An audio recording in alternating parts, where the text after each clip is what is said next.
اعوذ باللہ من الشیطان الرجیم ان الذين جاءوا بالإفك عصبة منكم لا تحسبوه شرا لكم بل هو خير لكم لكل امرئ منهم ما اكتسب من الإثم والذي تولى كبره منهم له عذاب عظيم لولا إذ سمعتموه ظن المؤمنون والمؤمنات بأنفسهم خيرا وقالوا هذا إفك مبين لولا جاءوا عليه بأربعة شهداء فإذ لم يأتوا بالشهداء فأولئك عند الله هم الكاذبون رب اشرح لي صدري ويسر لي أمري واحلل عقدة من لساني يفقهوا قولي فالحمد لله رب العالمين والصلاة والسلام على سيد الأنبياء والمرسلين وعلى آله وصحبه ومن استنى بسنته إلى يوم الدين اللهم اجعلنا منهم ومن الذين آمنوا وعملوا الصالحات وتواصوا بالحق وتواصوا بالصبر آمين يا رب العالمين ثم ما بعد ایک مرتبہ پھر السلام علیکم ورحمۃ اللہ تعالی وبرکاتہ۔ سورہ یاسین اور سورہ رحمان کے درس کے بعد میں نے فیصلہ کیا ہے کہ آپ کے ساتھ صرف 10 آیات کا درس شیئر کروں۔ اس میں کافی عرصہ لگے گا، کافی وقت لگے گا۔ ان 10 آیات کا ایک خاص مقام ہے قرآن میں، اس کے بارے میں کچھ باتیں شروع میں اس سیشن میں آپ کے سامنے رکھ دوں۔ وہ یہ ہے کہ رسول اللہ صلی اللہ علیہ وسلم جب ان پر قرآن نازل ہونا شروع ہوا مکے کے دور میں، تو کبھی کبھار وحی میں وقفہ آتا تھا، یعنی بار بار قرآن نازل نہیں ہوتا تھا، کبھی کبھی کچھ دن گزر جاتے تھے، کبھی کچھ ہفتے گزر جاتے تھے۔ اور جب ایسی بات ہوتی تھی تو لوگ مشرکون جو رسول صلی اللہ علیہ وسلم کی بات مانتے نہیں تھے اور ان کو اس بات کا یقین نہیں تھا کہ یہ قرآن واقعی اللہ تعالیٰ کی طرف سے نازل ہوا ہے، وہ ان کو تانے دینے شروع کر دیتے تھے وقفے کے بارے میں، اس قسم کی باتیں کہ شاید آپ کا رب آپ سے ناراض ہے، شاید اس لیے وقفہ پڑ گیا، کیا بات ہے، کوئی نئی آیات نہیں آ رہی، ما ودعک ربک وما قلی قسم کی آیات بھی آئیں، آپ کے رب نے آپ کو الوداع نہیں کہا، آپ سے الگ نہیں ہوئے، نہ وہ آپ سے خفا ہیں۔ تو اس قسم کی باتیں وہ کرتے رہتے تھے۔ کہنے کا مقصد یہ ہے کہ تھوڑا تھوڑا کر کے وقفے کے ساتھ اور کبھی کبھی کئی وقفے کے بعد قرآن نازل ہوتا تھا۔ لیکن مدینہ کی بات کچھ اور ہے۔ مدینہ میں سچویشن بار بار چینج ہوتی رہتی۔ مدینہ میں ایک نئی کمیونٹی فارم ہوئی ہے، اس کے کئی مختلف قسم کے مسائل ہیں، طرح طرح کے لوگ رسول صلی اللہ علیہ وسلم سے آ کر سوال پوچھتے ہیں، اس کے بارے میں کیا، اس کے بارے میں کیا، اور اس کے بارے میں کیا۔ پھر آیات فوراً آ جاتی ہیں، یسألونک عن، یہ آپ کے بارے میں اس بارے میں پوچھتے ہیں یا اس بارے میں پوچھتے ہیں، ان کو یہ بتا دیجیے، ان کو وہ بتا دیجیے۔ قد سمع اللہ قول التی تجادلک فی زوجها وتشتکی الی اللہ، اللہ تعالیٰ نے اس عورت کی آواز بھی سن لی جو آپ کے پاس آئی اپنے شوہر کے معاملے میں شکایت کرنے، اور وہ اللہ تعالیٰ کی طرف شکایت کر رہی تھی اپنے شوہر کے معاملے میں۔ رسول صلی اللہ علیہ وسلم کے پاس ایک عورت آتی ہے، کہتی ہے میرے شوہر نے مجھے بس آج سے مجھے چھوڑ دیا ہے، کہتا ہے تم آج سے میری ماں کی طرح ہو، غصے میں آ کے اس نے مجھے یہ کہہ دیا ہے۔ اور وہ کہتی ہے میں کیا میرے چھوٹے بچے ہیں، میرے پاس ہوں گے تو بھوکے مر جائیں گے، اس کے پاس رہیں گے تو وہ ضائع ہو جائیں گے، اس کو نہیں آتا بچے پالنا، تو مجھے واپس جانا ہے اپنے شوہر کے پاس۔ رسول صلی اللہ علیہ وسلم کے پاس وحی کے ذریعے جواب نہیں تھا علیہ الصلوۃ والسلام، وہ جواب نہیں دے رہے تھے۔ پھر اللہ تعالیٰ نے خود جواب دیا قرآن سے۔ کہنے کا مقصد یہ ہے کہ وقتاً فوقتاً جب بھی کوئی سچویشن آتی تھی مدینے میں، قرآن نازل ہو جاتا تھا اس کے جواب میں۔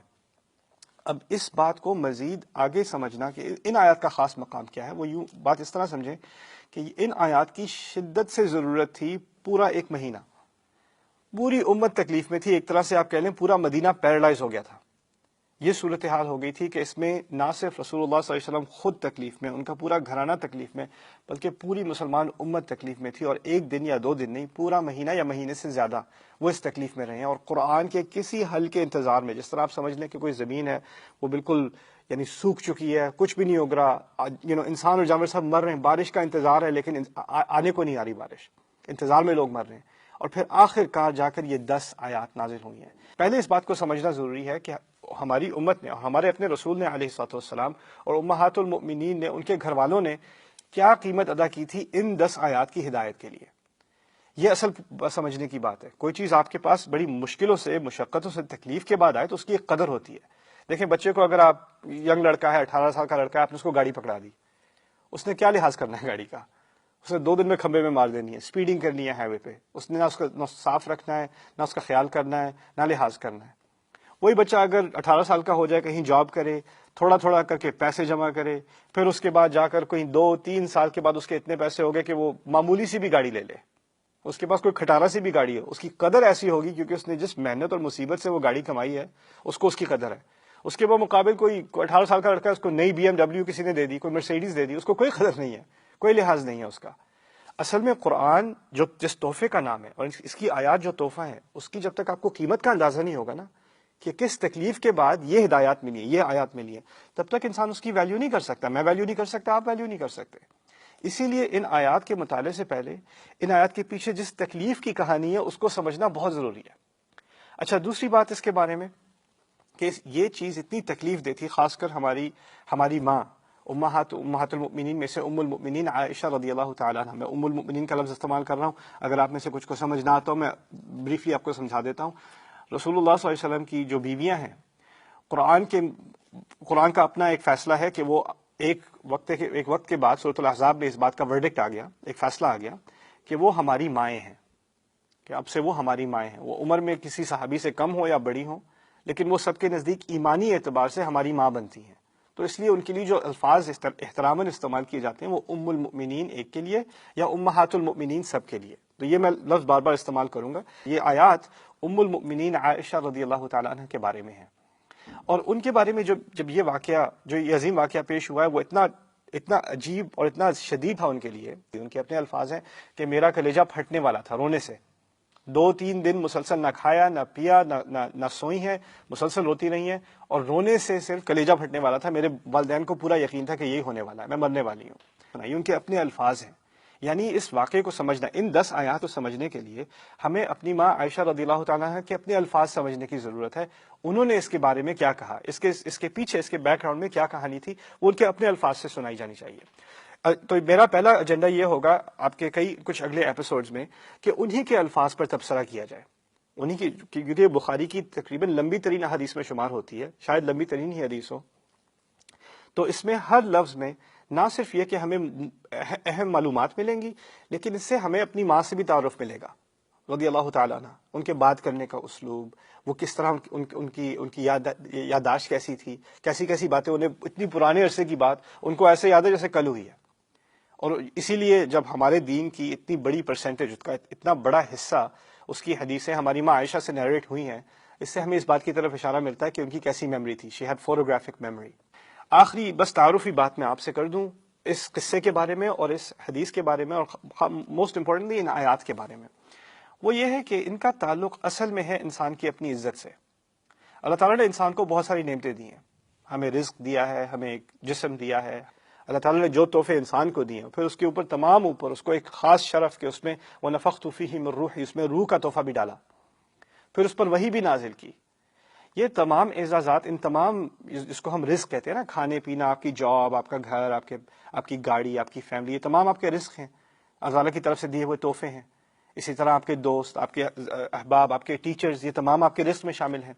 لیکن ان تمام میں سے ایک خاص رزق وہ ہے جو کسی سیف میں نہیں ڈالا جاتا، نہ وہ آپ سیو کر سکتے ہیں کسی طرح، نہ آپ گھر میں کہیں چھپا کے رکھ سکتے ہیں، وہ ہے آپ کی عزت کا شرف۔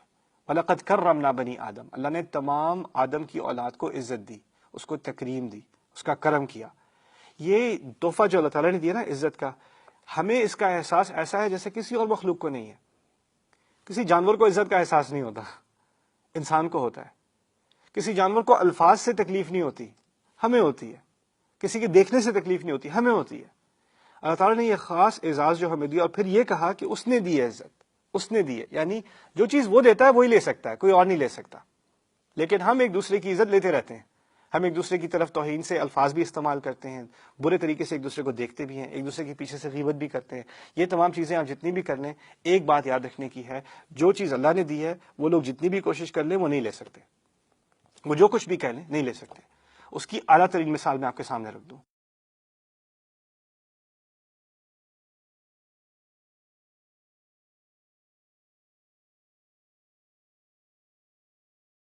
قرآن میں جو سب سے عزت دار لوگوں کا ذکر ہے، جن کا مقام سب سے اعلیٰ عزت کے اعتبار سے، احترام کے اعتبار سے، وہ انبیاء ہیں اللہ کے رسولوں کی۔ جتنی ہم عزت ان کی کرتے ہیں کسی کی بھی نہیں کرتے، آپ کو معلوم ہے۔ ان کا نام لیتے کے ساتھ ہی ہم علیہ السلام، ہمارے اپنے نبی کا نام لیتے ہی صلی اللہ علیہ وسلم، اتنا وقار، اتنا مقام۔ وَرَفَعْنَا لَكَ ذِكْرَكَ، ان کے بارے میں تو اللہ نے خود کہہ دیا آپ کا مقام ہم نے اونچا کر دیا، اللہ تعالیٰ نے خود اونچا کیا۔ آپ اندازہ کیجئے کتنی عزت کی ہے۔ ان اللہ وملائکتہ یصلون علی النبی یا ایھا الذین آمنوا صلوا علیہ، وسلموا تسلیما. اللہ اور اس کے تمام فرشتے نبی پر صلوات بھیجتے ہیں. اے ایمان والو تم بھی سلام بھیجو، تم بھی صلوات بھیجو. یعنی یہ صرف ہمارے کرنے کی عبادت نہیں، اللہ تعالیٰ کی اپنی سنت ہے رسول صلی اللہ علیہ وسلم کو اس طرح کا وقار دینا، ان کو یہ عزت دینا. تو پھر اگر یہ بات ہے، اور اسی طرح مجھے یاد آتی ہے آیت سورۃ الفتح میں ہے لِتُعَزِّرُوهُ وَتُوَقِّرُوهُ وَتُسَبِّحُوهُ. رسول صلی اللہ علیہ وسلم کے بارے میں کہا گیا ہے کہ ان کو بھیجا گیا ہے اِنَّا أَرْسَلْنَاكَ دَاعِيًا إِلَى اللَّهِ وَسِرَاجًا مُنِيرًا. آپ کو داعی بنا کر بھیجا گیا، ایک سورج، ایک روشن سورج بنا کر بھیجا گیا ہے تاکہ تم سب یعنی تم مسلمان ان پر ایمان لاؤ. پھر لِتُعَزِّرُوهُ، پھر ان کی عزت کرو. عزرا کے معنی ہوتے ہیں ایسی عزت کرنا کہ جب کبھی ہوتا ہے کہ استاد داخل ہو تو اسٹوڈنٹ بھاگے بھاگے اس کا بیگ پکڑ لیتے ہیں، یا کوئی بڑا آ رہا ہو آپ کے ایئرپورٹ پہ آیا ہو، فوراً آپ جا کے سوٹ کیس لے لیتے ہیں، ان کو نہیں اٹھانے دینا. ٹھیک ہے، وہ دروازے پہ آتے ہیں گاڑی کے تو آپ کھول دیتے ہیں دروازہ. یعنی عزت میں خدمت کرنا، یہ تعزرو ہے. پھر توقرو وقار سے نکلا، وقار عربی میں کہتے ہیں بھاری وزن کو. یعنی جب وہ آپ کی موجودگی میں ہو تو آپ کو ایک ایسا محسوس ہو کہ کس عظیم بھاری شخصیت کے سامنے میں بیٹھا ہوں. آپ کے ذہن میں ایک طرح سے ایک انٹیمیڈیشن سی آ جائے. اب ان کو عام طریقے سے ٹریٹ نہ کریں، یہ توقرو ہوا ہے. یعنی عزت کے لیے دو الفاظ استعمال کیے، اور پھر کہا وَتُسَبِّحُوهُ بُكْرَةً، اور پھر کہا کہ اور اسی طرح سے تم اپنے رب کی تسبیح کرو. یعنی اللہ تعالیٰ کی تسبیح اس وقت تک نہیں ہوگی جب تک نبی کا احترام نہیں ہوگا. پہلے نبی کے احترام کے لیے دو الفاظ، پھر اللہ کی تسبیح کے لیے ایک لفظ وَتُسَبِّحُوهُ بُكْرَةً. یعنی جب تک نبی کا اپنا مقام نہیں مانو گے تب تک اللہ تعالیٰ کا مقام نہیں مان سکتے، تمہیں سمجھ نہیں آئے گی بات. یہ عظیم آیات میں ان کی طرف اشارہ ہے کہ ہمارے انبیاء، ان کی عزت جس طرح اللہ تعالیٰ نے کی ہے اور ان کی عزت جس طرح ہمارے دلوں میں ہے، اس طرح کی عزت کسی کے دل میں کسی کے لیے نہیں ہو سکتی. پھر مجھے ایک اور واقعہ یاد آتا ہے. حدیبیہ کے وقت پر ایک وفد آیا تھا رسول صلی اللہ علیہ وسلم سے نیگوشیٹ کرنے. تو ان کے ہاں، عرب کے ہاں کیا تھا کہ اصل چیز جو ہے، اصل جو آپ کی آئیڈینٹی ہے، آپ کی شناخت ہے، وہ آپ کے قبیلے سے ہوتی ہے. تو وہ قبیلے کا اپنا بڑا تھا، وہ رسول سے ملنے آتا ہے علیہ الصلوۃ والسلام. وہ باہر انہوں نے کیمپ لگایا ہوا ہے اور وہ حج کا مطالبہ کر رہے ہیں. رسول لڑنے کا مطالبہ نہیں کر رہے، اب وہ حج کا مطالبہ کر رہے ہیں. اب وہ آ کے دیکھتا ہے کہ یہاں پر سلمان الفارسی بیٹھے ہیں، وہاں صہیب الرومی بیٹھے ہیں، یہ حذیل کا، یہ قریش کا، یہ مدینے کا، یہ خزرج کا، یہ اوس کا، ہر قبیلے کے لوگ وہاں بیٹھے ہیں. کالا بیٹھا ہے، گورا بیٹھا ہے، فارسی بیٹھا ہے، حبشی بیٹھا ہے، سارے بیٹھے ہوئے اکٹھے. تو اس کو پہلے خیال آیا، اس نے جا کے نبی سے اس طرح بات کی کہ دیکھو ہم قبیلے والے لوگ ہیں، ہم قبیلے اپنے خون کے لیے جان بھی دے دیتے ہیں. تمہارے پاس یہ تو ان لوگوں کا نہ آپس میں کوئی جوڑ، جس کو آج کہیں گے یہ تو ٹرین اسٹیشن پہ بیٹھے ہیں، ان کا کوئی آپس میں تعلق ہی نہیں ہے. جب لڑائی شروع ہوگی سب بھاگ جائیں گے تم سے اٹھ کے، ان میں سے کسی نے نہیں رہنا. اس کے ذہن میں کیا تھا؟ لوگ کیسے اکٹھے ہوتے ہیں؟ لوگ اس وقت اکٹھے ہوتے ہیں جب ان کی آپس میں ایک چیز کامن ہو. وہ کامن کیا ہوتی ہے؟ یا تو ان کا خون ہوتا ہے، قبیلہ ہوتا ہے، نیشن ہوتی ہے. اس کے نزدیک اس نے کبھی یہ چیز اکٹھی دیکھی نہیں. اس نے کہا یہ لوگ پتہ نہیں کہاں سے تم لے آئے ہو، جب معاملہ پیچیدہ ہوگا تو یہ سب بھاگ جائیں گے. اچھا خیر، نیگوشیشن آگے بڑھتی ہے. وہ واپس گیا قریش کے پاس. پتہ کیا کہتا ہے؟ کہتا ہے یہ قوم تم اس کو نہیں ہرا سکتے.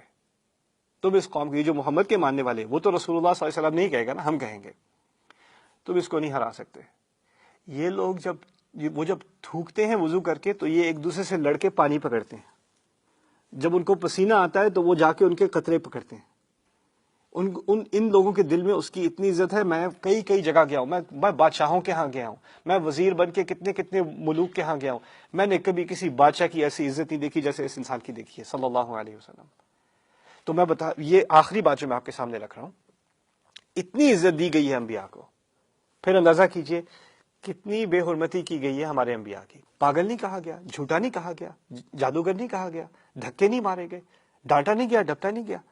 یعنی اللہ تعالیٰ کی طرف سے اتنی عزت، مسلمانوں کی طرف سے اتنی عزت، اور کفار کی طرف سے اتنی بےعزتی، اتنی بے ادبی.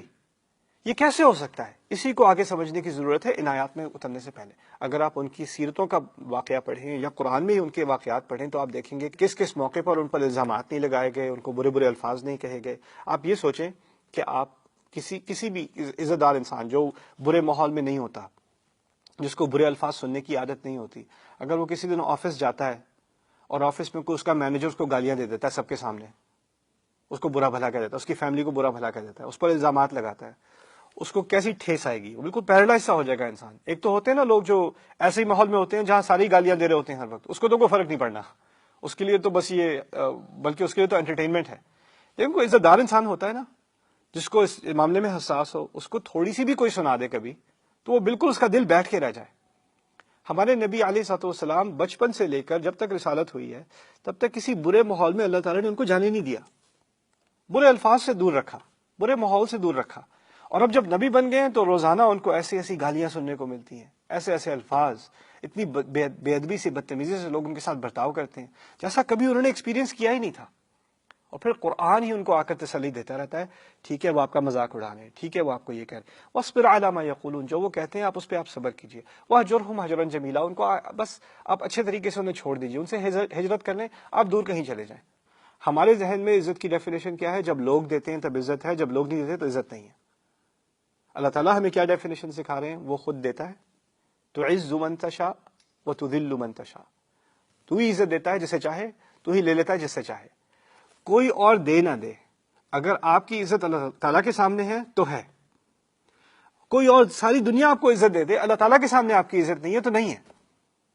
فرعون مان لیں، دنیا کا سب سے عزت دار انسان، اتنا بڑا بادشاہ، اور پھر ایسے انسان کو جب اللہ تعالیٰ نے عزت نہیں دی تو کیا فائدہ؟ میں یہ کہنا چاہ رہا ہوں کہ قرآن میں سب سے باعزت عورتوں میں مریم سلام علیہ کا شمار ہوتا ہے، لیکن دنیا میں جتنی توہین ان کی گئی تھی شاید ہی کسی عورت کی گئی ہو.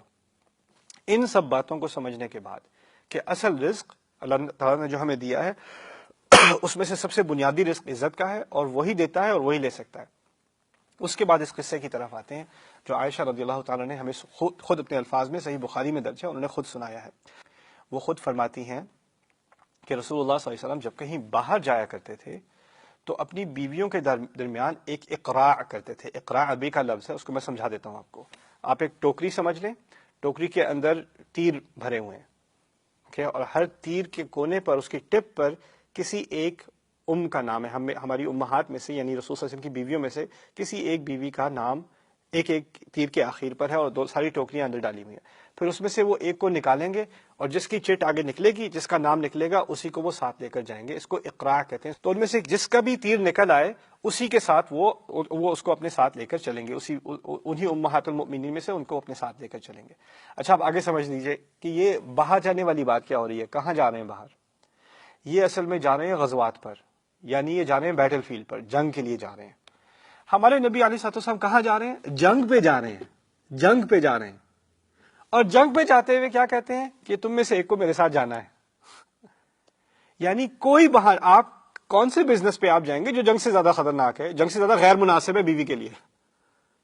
جب ہمارے نبی نے علیہ الصلوۃ والسلام اس معاملے میں سنت قائم کر دی کہ جو موقع ملے سفر کرتے دوران اگر بیوی کو ساتھ لے جا سکتے ہو، لے جاؤ لے جاؤ لے جاؤ لے جاؤ، مت چھوڑو. یہ کیوں ہے؟ اس کی حکمت کیا ہے؟ اس کی کئی حکمتیں ہیں. اس کو اگلی نشست پہ سمجھیں گے. بارک اللہ لی ولکم. السلام علیکم ورحمۃ اللہ وبرکاتہ.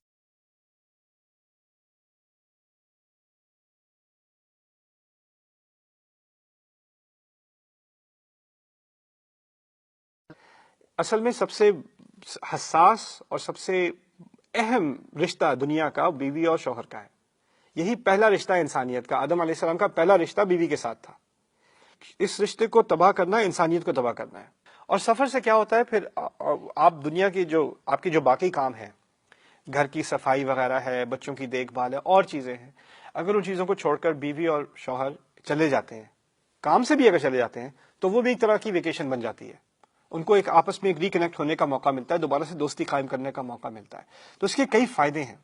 دوسری طرف اس میں ایک اور بات، یہ تو مردوں کی طرف سے ہے کہ ہماری ایک ذمہ داری ہے کہ ہمیں جب بھی موقع ملے بیوی کو ساتھ لے کر جائیں. اگر صورتحال مشکل بھی ہو، تکلیف دہ بھی ہو، اگر شوہر کہہ رہا ہے کہ ساتھ چلو تو چلو، منع مت کرو، نخرے مت کرو. یہی ہماری ماں کی سنت ہے رضی اللہ تعالی عنہ.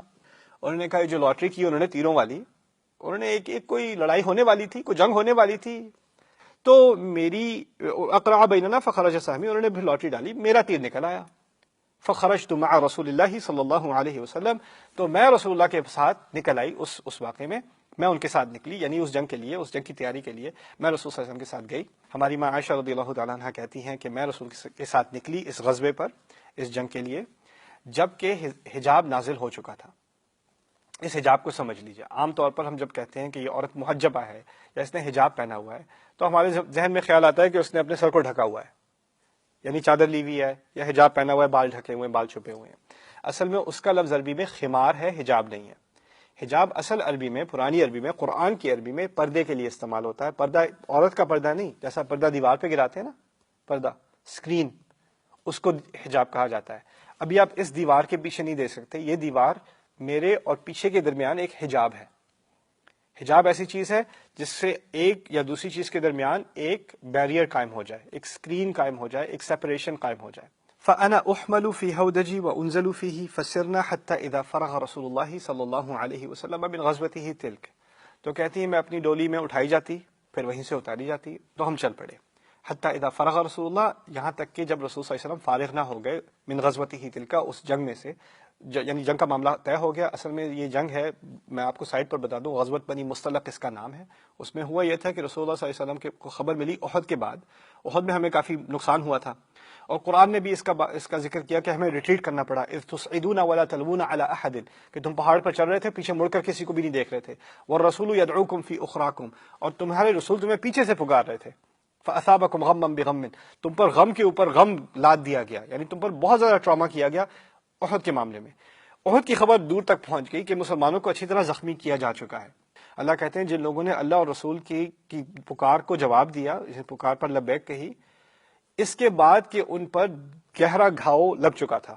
قرح کہتے ہیں ہڈی تک اگر کوئی گھاؤ لگ جائے نا تو اس کو قرح کہا جاتا ہے عربی میں. یعنی اس طرح اللہ نے ڈسکرائب کیا کتنی ڈیمیج ہو چکی تھی مسلمانوں کو.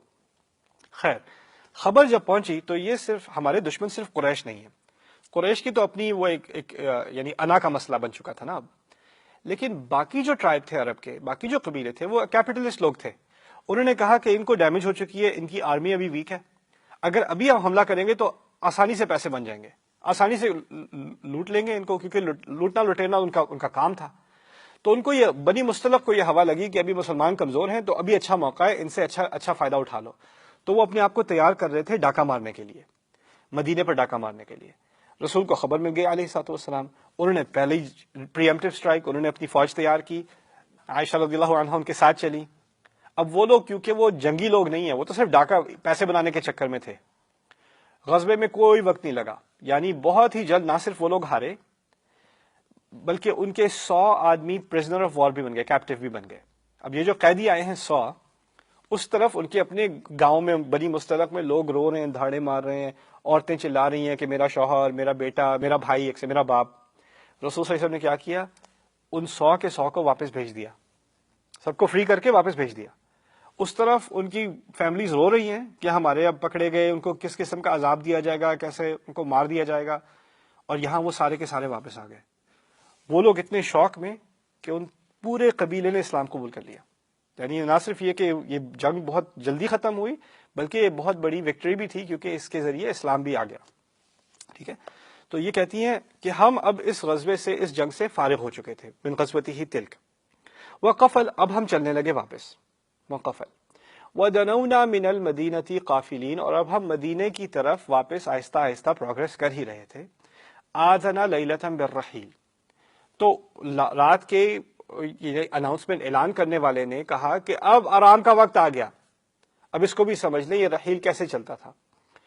قافلے جو ہیں وہ ایک لمبی لائن ہوتی ہے، اونٹ اور گھوڑے اور پیدل چلنے والے، بہت لمبی لائن، 1000 کی لائن، 500 کی لائن، 600 کی لائن. تو وہ ٹرین کی طرح نہیں ہوتی کہ ایک ہی بریک ہے. ٹرین میں تو ایک بریک ہو نا، ساری گاڑیاں خود رک جاتی ہیں. تو وہ کرتے کیا تھے، ان کا ایک پروسیس تھا، اس کو سمجھنے کی ضرورت ہے. اس میں کچھ حصے ہیں. ایک کو کہتے ہیں ادلاج. ایک دن کے فاصلے پر ایک گھوڑے سوار ہونے والے کو آگے بھیج دیا. ایک کو ایک دن پیچھے چھوڑا ہوا ہے، ایک پیچھے سے آ رہا ہے اور ایک دن آگے ہے. وہ اس کو کہہ لیں ان کا ریڈار سسٹم ہے.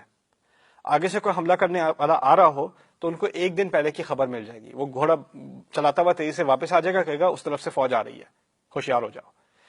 پیچھے والا بھی اگر پیچھے سے کوئی آ رہا ہے تو وہ ہوشیار کر دے گا.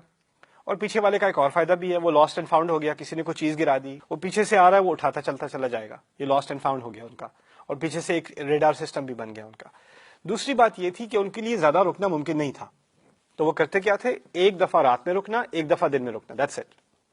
رات کے رکنے میں کسی نے فارغ ہونا ہے، کسی نے کھانا ہے، اسی وقت کر لو جو کرنا ہے، ورنہ اور دن تک کوئی نہیں رکنے والا. اسی طرح صبح میں ایک دفعہ ظہیرہ، فی نحر ظہیرہ، صبح کے ٹائم ایک مرتبہ کھانا ہے، فارغ ہونا ہے تو ہو جاؤ، اور دیٹس اٹ.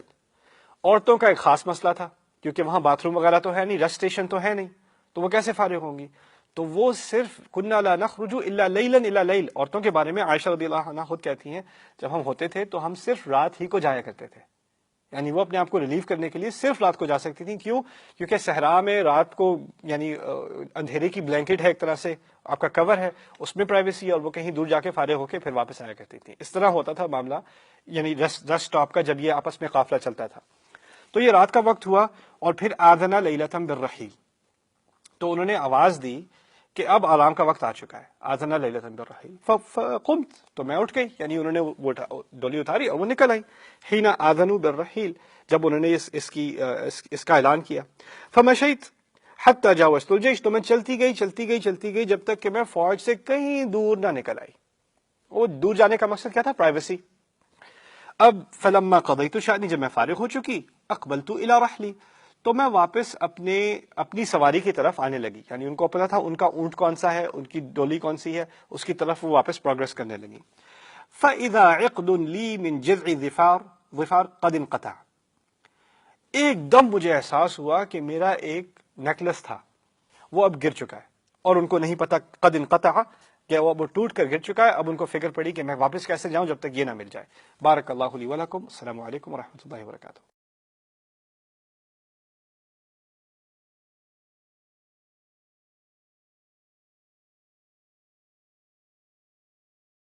بسم اللہ والصلاة والسلام علی رسول اللہ وعلی آلہ وصحبہ اجمعین، ثم اما بعد.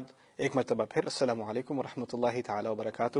آخری بات جو ہم نے کی تھی اپنی ام المؤمنین اپنی ماں عائشہ رضی اللہ تعالیٰ عنہ کے بارے میں، وہ یہ تھی فَإِذَا عِقْدٌ لِّي مِن جِذْعِ ظِفَارٍ قَدْ انقطع. ان کا جو نیکلس تھا جو رسول نے ان کو دیا تھا علیہ الصلوۃ والسلام، وہ ٹوٹ چکا تھا. اس کے بارے میں سنت کے اعتبار سے بھی میں ایک چیز کا ذکر کر دوں کہ ان تمام باتوں میں حکمت ہے ہمارے دین کی. تو اس میں کس بات کی حکمت، کیا حکمت نکلتی ہے؟ جب شوہر آپ کو کوئی تحفہ دیتا ہے تو اس کی ریٹیل ویلیو دیکھنے کی ضرورت نہیں ہے. اصل چیز دیکھنے کی کیا ہے کہ دل سے دیا ہے کہ نہیں. دل سے دیا ہو تو پھر اس کا پرائس ٹیگ دیکھ کر اس کی قیمت کو کم سمجھنا، یہ بھی ہماری ماں کی سنت کے خلاف ہے. دوسری طرف یہ کہ مرد کی جو بھی مصروفیات ہوں، کس انسان کو انا سنلقی علیک قولا ثقیلا، کس انسان نے کبھی ہمارے نبی سے زیادہ بھاری وزن اٹھانا ہے؟ اور اس انسان نے اس وزن کے اٹھاتے ہوئے، رسالت کا وزن اٹھاتے ہوئے، مدینے کی گورنرشپ ہے، کئی ہر طرف سے مسائل ہیں، پوری امت، پوری انسانیت کی ہدایت کا بوجھ ان کے سر پر ہے، لیکن پھر بھی وقت نکالتے ہیں اپنی بیوی کے لیے علیہ الصلوۃ والسلام. یہ ہے ہمارے نبی کی سنت علیہ الصلوۃ والسلام. فاذا عقد لی من جذع ظفار قد انقطع فالتمست عقدی، اب تو میں ڈھونڈنا شروع ہو گئی اپنا نیکلس، اپنا ہار. التمسا کہتے ہیں چھو کر ڈھونڈنا، یعنی نظر نہیں آ رہا کیونکہ رات ہے، صحرا ہے، تو اب تو وہ ہاتھ ایسے پھیریں گی مٹی میں کہ کہیں مل جائے، تقریباً امپاسبل سی بات ہے.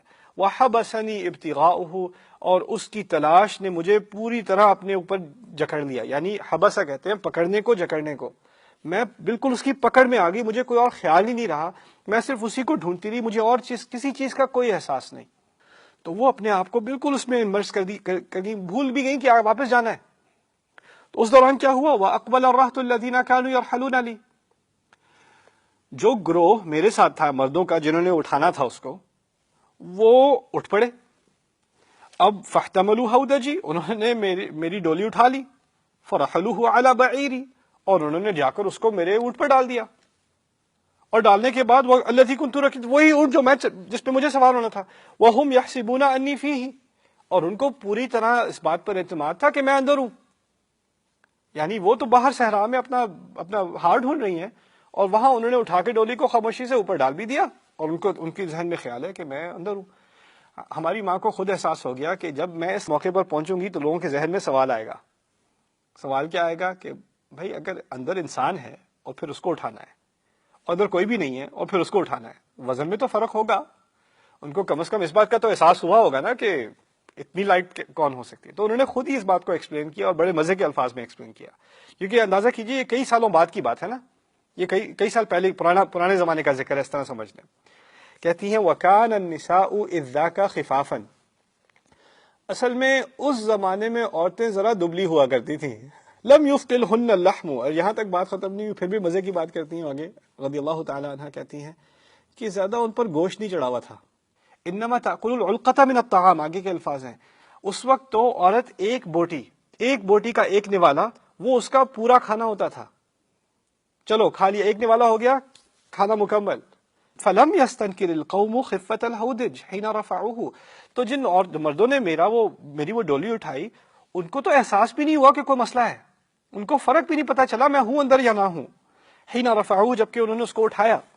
وكنت جارية حديثة السن، اس وقت میری عمر بھی زیادہ نہیں تھی. فبعثوا الجمل وساروا، تو انہوں نے پھر اونٹ کو بھی اٹھا دیا، کیونکہ پہلے تو اونٹ کو بٹھاتے ہیں نا، پھر آگے ڈولی ڈالتے ہیں، پھر اونٹ کو اٹھاتے ہیں. انہوں نے اونٹ کو اٹھایا اور چل پڑے. یعنی وہ بریک کا ٹائم ختم، اب ٹرین آگے نکل گئی، وہ ابھی اسی میں لگی ہوئی ہیں اپنے ہار کی تلاش میں دور کہیں فوج سے. اب کہتی ہے فوجدت عقدی، پھر آخر کار مجھے اپنا وہ ہار مل ہی گیا. بعد ما استمر الجيش، لیکن اس کے بعد جبکہ پوری فوج جا چکی تھی. بعد ما استمر الجيش فجئت منازلهم، تو میں انہی کی جگہ جہاں پر وہ لوگ تھے میں وہاں پہنچ گئی. وليس بها داع ولا مجيب، وہاں نہ کوئی پکارنے والا نہ کوئی پکار کا سننے والا، یعنی کوئی انسان کسی کا نام و نشان نہیں. میں اکیلی وہاں کھڑی، پوری آرمی جا چکی ہے. پھر ان کو کیا خیال آیا، فأممت منزلی، تو میں نے فیصلہ کیا کہ میں جہاں پر تھی، جو میرا سٹاپ تھا، جہاں پر میرا اونٹ تھا، میں وہیں پر رہوں. الذی کنت به، جہاں میں ہوتی تھی. وظننت انہم سیفقدونی، اور مجھے پوری طرح اعتماد تھا، مجھے خیال یہ تھا کہ وہ لوگ مجھے مس کر دیں گے، کچھ میری خیریت پوچھیں گے، آواز نہیں آئے گی تو احساس ہو جائے گا کہ میں نہیں ہوں. فیرجعون الیہ، تو میرے پاس واپس آ جائیں گے. اگر میں کہیں چلتی پھرتی گئی تو صحرا میں تو میں نے گم ہو جانا ہے، جہاں تھی وہیں پہ رکنا چاہیے، وہی مناسب ہے. تو میں وہیں بیٹھی رہی. فیرجعون الی فبین انا جالسۃ فی منزلی غلبتنی عینی فنمت، کہتی ہیں جب میں بیٹھی تھی اپنی اسی جگہ پر تو میری آنکھ نے مجھ پر غلبہ کر لیا. بڑے پیارے الفاظ استعمال کیے ہیں. اور اس وجہ سے میں سو گئی. یعنی وہ اپنے آپ کو اٹھائے رکھنا چاہ رہی ہیں، آنے والے اور پھر آنکھ لگ گئی. میری آنکھ نے مجھ پر غلبہ کر لیا اور میں سو گئی. اچھا، اب اگلی صبح بھی ہو گئی، ساری رات سوتی رہی ہیں، صبح بھی ہو گئی، صحرا میں پڑی ہوئی ہیں. وكان صفوان بن المعطل سلمي ثم الذكواني من وراء الجيش فأدلج فأصبح. صفوان معطل کا بیٹا، جو سلم کے قبیلے سے ہے، اور اس کی کچھ نسل زکوان سے بھی ملتی ہے. یہ لمبا نام ہے، صفوان ابن المعطل سلمی ثم الذکوانی. ہماری ماں عائشہ رضی اللہ عنہ کی میموری ایسی ہے، وہ کسی انسان کا نام نہیں لیتی، پورے خاندان کا نام لے لیتی ہیں. ان کو بات ایسی یاد رہتی ہے. جب وہ کسی کا ذکر کرتی ہے نا تو اسے یہ نہیں کہتی یہ وہ فلانا ہے، یہ کریم ہے، یہ صفوان ہے. نہیں، صفوان ابن المعطل السلمی ثم الذکوانی، پوری نسل معلوم ہے، پوری لینیج معلوم ہے اس کی. اسی لیے کوئی سرپرائز نہیں ہے کہ اتنا بڑا حدیث کا ذخیرہ ان کی طرف سے آیا ہے. ان کا ذہن ہی ایسا تھا، ان کو باتیں بالکل پریسائسلی یاد رہتی ہیں. ان کی جو میموری ہے نا وہ ایک انیوژل قسم کی ہے، فوٹوگرافک قسم کی ہے. وہ کہتی ہیں صفوان ابن المعطل السلمی ثم الذکوانی وہ ادلاج کا کام کرتا تھا. ادلاج کہتے ہیں، میں نے آپ کو بتایا تھا ریڈار ہوتا ہے، ایک دن پیچھے ایک دن آگے سوار ہوتے ہیں. جو پیچھے سے آ رہا ہوتا ہے وہ کوئی گر گیا ہو یا کوئی چیز گم گئی ہو اس کو اٹھاتا چلا جاتا ہے، سیکیورٹی کا بھی کام دیتا ہے. وہ اب پیچھے سے ایک دن بار آ رہا ہے، یعنی وہ صبح کو پہنچ رہا ہے، اور صبح وہ دور سے دیکھتا ہے. فرآ سواد انسان نائم، اس نے دور سے دیکھا کچھ کالا سا سایہ ہے، لگتا ہے کوئی انسان سو رہا ہے، اس کو دور سے کچھ نظر آیا. فأتانی، تو وہ میری طرف قریب آیا. فعرفنی حین رآنی، تو مجھے دیکھتے ہی پہچان گیا، قریب آتے ہی پہچان گیا کہ میں ہوں، یعنی عائشہ ام المؤمنین.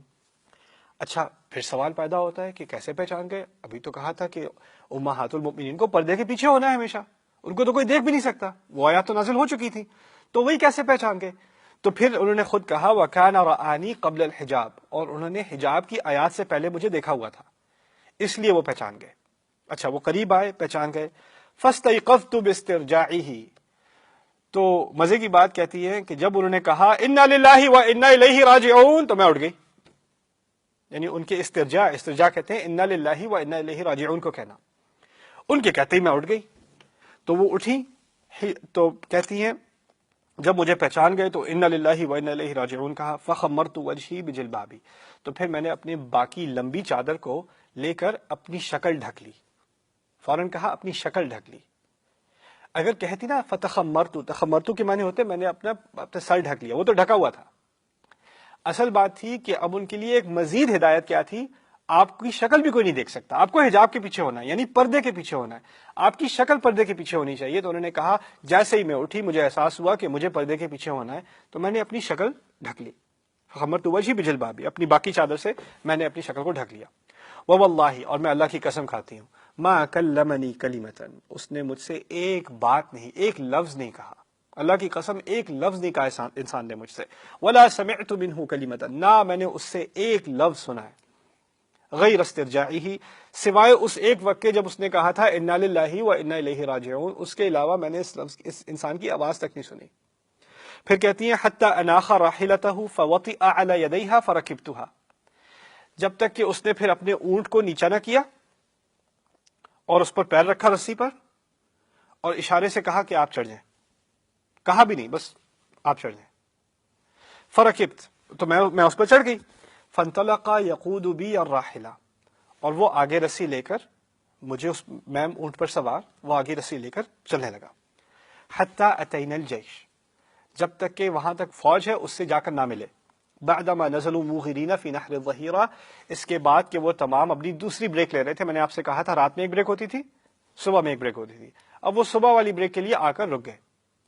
بعدما نزلوا موغرین فی نحر الظہیرہ فہلک من ہلک وکان الذی تولی الافک عبد اللہ ابن ابی ابن سلول. اس کا میں ترجمہ بھی نہیں کرنے والا. اگلی اس کہانی کا حصہ سمجھنے کے لیے ایک سائیڈ کہانی اور ہے، اس کو سمجھنا بہت ضروری ہے. تو اس طرح سمجھ لیجئے کہ یہ ایک سیریز چل رہی ہے، کہانی یہاں تک پہنچی ہے، اب ایک بریک آ چکی ہے. تو اب اگلی بات جو ہم کرنے والے ہیں، آپ کو شروع میں لگے گا اس کا اس سے کوئی تعلق نہیں ہے، لیکن واقعی میں تعلق ہے. ٹھیک ہے.